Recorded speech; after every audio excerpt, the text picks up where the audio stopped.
And what do you think their agenda is? Is it different for different races, or they all It, have something similar? everyone has a different curiosity, you can say, but fundamentally the beings in which we interact with, in the majority of the beings that people that would be watching this interact with, it's for the shared purpose of welcoming humanity home back into the divine connection that we all share.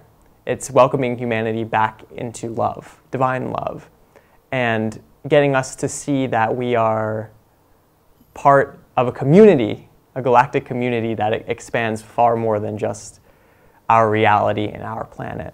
So they're here to assist. Now, most people, when you're maybe don't understand this in the same way, you hear that and they go, oh, so they're going to land here and they're going to fix the world. No, that's not what's going to happen. What's going to happen is that they are here to act as guides.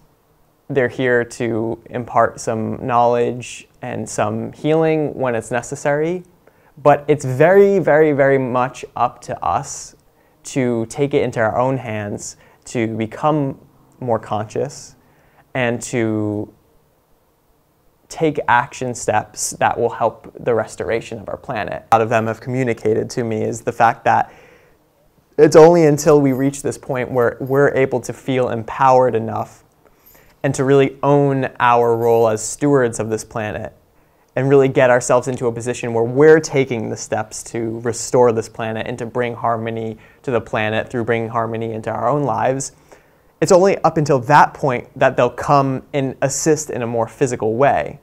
And even then, it's never doing anything for us. It's, okay, helping where it feels necessary to help, never imposing. These beings, there are maybe perhaps beings in our universe that want to impose their will onto others, but the ones in which I know and I interact with have no desire to impose anything onto anyone. It's just, we'll assist when it feels right to assist. Mm-hmm. What about you? What do you think? Yeah, so if there's an agenda, which I don't really think there's an agenda with any of this necessarily, it's more of like whatever portion of consciousness that's inside of these bodies has a connection with consciousness inside of other bodies, and those consciousnesses are acknowledging the consciousness here, and they're trying to assist with the awakening or lucidity of the consciousness that is connected to those within these bodies to become more lucid. If there's an agenda, that's the agenda that I've seen. And who knows about the rest of it, of whatever other beings that have their other weird agendas just like they do on Earth. But as far as the way I experience the only agenda is self-advancement and unconditional love for all of existence and experience and anything and everything. And again, that's what I'm also choosing to impart on it as my own intention and from my own experience, because that's what I want it to be, and that's what I want Earth to go to, is that place. So in a sense, like, not necessarily that I have an agenda, but I have an intention. And I'm sure that whatever that if agenda thing is that I'm referring to is more of a collective intention that is not necessarily associated with individuals, but it's like a higher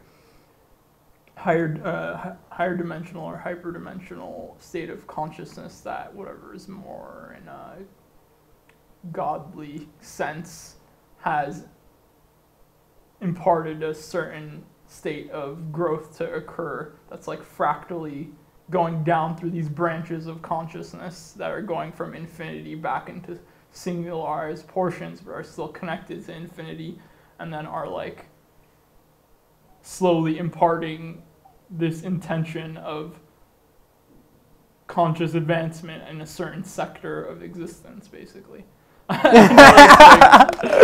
Yeah, it's perhaps simply put, it's waking up the divine essence in me, in this body, in that body, in all bodies, in all minds, in all hearts. And only if they want to. And only if they want to.